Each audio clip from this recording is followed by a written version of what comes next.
Good morning students. How are you? I hope you all are fine.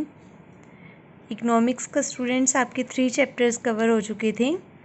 Chapter 5 money functions, chapter 6 banking and chapter 11 balance of payments. आज हम start करेंगे chapter 1 macroeconomics and some basic concept, part A का chapter 1 macroeconomics and some basic concept. देखो macroeconomics क्या होता है, micro और macro. Micro मतलब स्मॉल लेवल पे, जब हम individual item, individual unit, individual firm की बात करते हैं. मैक्रो इकोनॉमिक्स वो होता है जिसमें हम सभी वर्ड को, होल वर्ड को ही लेके चलते हैं. मीन्स एक सिंगल कमोडिटी की बात, सिंगल फर्म की बात नहीं करते. फर्स्ट चैप्टर आपका मैक्रो इकोनॉमिक्स पे बेस है, तो इसमें हम मैक्रो इकोनॉमिक्स को ही स्टडी करेंगे. Economics was studies as single subject earlier. पहले क्या था, शुरू के टाइम में जब इकोनॉमिक्स की इन्वेंशन हुई तो लोग इकोनॉमिक्स को एक ही सब्जेक्ट समझते थे. As the area and scope of its subject matter increase, जैसे ही इसका एरिया बढ़ने लगा, it become difficult for economics to study it as such. फिर जब इसकी मतलब स्टडी इन्वेंशन ज़्यादा होने लगी तो जो इकोनॉमिक्स थे उनके द्वारा इसको स्टडी करना डिफ़िकल्ट हो गया. तो उन्होंने क्या किया, देखो सबसे पहले 1933 में, फर्स्ट टाइम इन 1933 में एक फेमस इकोनॉमिक्स्ट था, ओस्लो यूनिवर्सिटी नॉर्वे का. उसने क्या किया, इकोनॉमिक्स को 2 पार्ट्स में डिवाइड किया. First one is micro economics and second one is macro economics.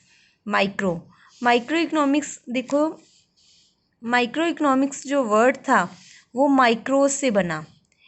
Greek भाषा का शब्द है ये माइक्रोज, विच मीन्स स्मॉल. माइक्रो मैंने छोटा, जिसका मतलब हुआ small. It means it studies economic activities of single economic unit like a house hold and A firm, जिसमें हम सिर्फ एक हाउस की, एक फर्म की बात करते हैं. Example, demand for sugar bye a house hold. मान लो शुगर की डिमांड एक हाउस होल्ड के द्वारा कितनी है, तो उसको हम किस में स्टडी करते हैं, माइक्रो इकोनॉमिक्स में. Micro economics cover the study of demand theory, production theory, price determination and price distribution. तो इन सब कंसेप्ट को हम माइक्रो में डिस्कस करते हैं, क्योंकि डिमांड, तो इंडिविजुअल डिमांड को स्टडी करना वो हम माइक्रो इकोनॉमिक्स में करते हैं. अब आ गया second macro economics. Macro economics जो वर्ड है वो भी ग्रीक लैंग्वेज से ही लिया गया, मैक्रोज वर्ड से, जिसका मीनिंग है large. It studies economic activities related to economy as a whole. इसमें हम क्या करते हैं, सारी इकोनॉमी को इकट्ठा ही लेके चलते हैं. For example, it studies aggregate demand for all goods, कि कितनी डिमांड है सभी गुड्स की, ना कि एक सिंगल कमोडिटी की, सभी गुड्स की कितनी एग्रीगेट डिमांड है. And aggregate supply in the economy, और उस प्रोडक्ट की सप्लाई कितनी है मार्केट में. तो इन सब कंसेप्ट को हम मैक्रो इकोनॉमिक्स में स्टडी करते हैं. आई होप आप लोगों को माइक्रो और मैक्रो में डिफरेंस क्लियर हो गया. तो अब देखो नेक्स्ट टॉपिक है स्कोप ऑफ मैक्रो इकोनॉमिक्स, कि हम मैक्रो इकोनॉमिक्स में किस किस कंसेप्ट को, किस किस सब्जेक्ट मैटर को लेके चलते हैं. फर्स्ट है थ्योरी ऑफ मनी चैप्टर आपने किया, उसमें आपने रीड किया होगा demand and supply of money, credit creation policies, ठीक है, बैंकिंग सिस्टम किया. तो इन सब को हम किस में स्टडी करते हैं, मैक्रो इकोनॉमिक्स में. देखो under macro economics various functions of money, means primary function, secondary function, contingent functions, ठीक है, and supply of money are study. तो इसको हम मैक्रो इकोनॉमिक्स में स्टडी करते हैं. The banking system and it policies and important issues are study under macro economics. Point number 2, theory of employment. देखो employment मतलब रोजगार, तो जो सारे मतलब हमारे इंडिया की इकोनॉमी की बात करते हैं, तो इस सब में इंडिया की बात की जब हमने, सारे वर्ड को लेके चले या एक कंट्री को लेके चले, तो वो हम स्टडी मैक्रो इकोनॉमिक्स में करते हैं. Under macro economics various concept relating is employment, under employment and also the factors which affect the level of employment.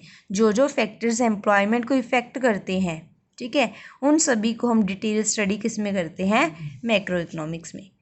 Point third, theory of national income. अब नेशनल इनकम की जो बात करें तो वो भी बड़े लेवल पे होती है, तो उसको भी स्टडी हम मैक्रो में करते हैं.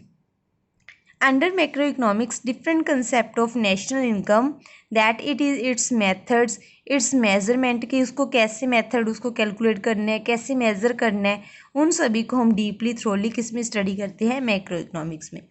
It provides various methods for measuring national income, जैसे प्रोडक्ट मेथड हुआ, इनकम मेथड हुआ, एक्सपेंडिचर मेथड्स हुआ, इन सब को स्टडी करते हैं. Point number 4, theory of economic growth. Economic growth मतलब पर कैपिटा इनकम कितनी इंक्रीज हो रही है, रियल इनकम कितनी इंक्रीज हो रही है, फिस्कल पॉलिसी के बारे में, मॉनेटरी पॉलिसी के बारे में, तो इन सब को हम इसमें ही स्टडी करते हैं. Point number 5, theory of international trade. देखो एक कंट्री का ट्रेड हो तो माइक्रो में आएगा. अब इंटरनेशनल ट्रेड, जब हम पूरे ग्लोब पूरे वर्ल्ड की बात करते हैं, दूसरी कंट्रीज से ट्रेड की बात करते हैं, तो उसको स्टडी भी हम मैक्रो इकोनॉमिक्स में ही करते हैं. Macroeconomics also studies the trade problem between different countries. 6th point देखो, theory of general price level, कि कितना प्राइस बढ़ रहा है, कम हो रहा है. Problem which arises due to change in the price level are the main issues which are study under macro economics. तो क्यों बढ़ रहे हैं, इन्फ्लेशन क्यों आ रहा है, डिप्रेशन क्यों आ रहा है, तो इन सभी रीजंस को, इन प्रॉब्लम्स को भी हम डिस्कस मैक्रो में ही करते हैं. 7th point, budgetary deficit. Deficit मतलब घाटा. अब बजट में घाटा आना तो क्यों आ रहा है, उसके रीजंस क्या हैं, तो उसको भी हम डीप स्टडी करते हैं. In the emergence of globalisation. Globalisation मतलब एक कंट्री का ट्रेड जब दूसरी कंट्री के साथ होता है.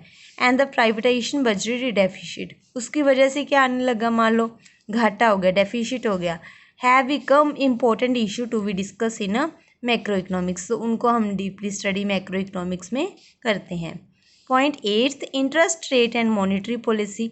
अब जो आपने किए थे वो OMO, ठीक है, open market operation, SLR, statutory liquidity ratio, CRR, cash reserve ratio, तो ये भी कौन डिसाइड करता है, RBI. क्यों करता है RBI ये डिसाइड, ताकि हम मनी की सप्लाई को कम कर सके, कंट्रोल में कर सके, जो लोन वगैरह लेते हैं उसको हम कंट्रोल में कर सके. तो इन सब को भी हम मैक्रो इकोनॉमिक्स में ही स्टडी करते हैं, क्योंकि ये सारा काम किसका है, RBI का है. तो ये सारा काम किस लेवल पे है, लार्ज लेवल पे है.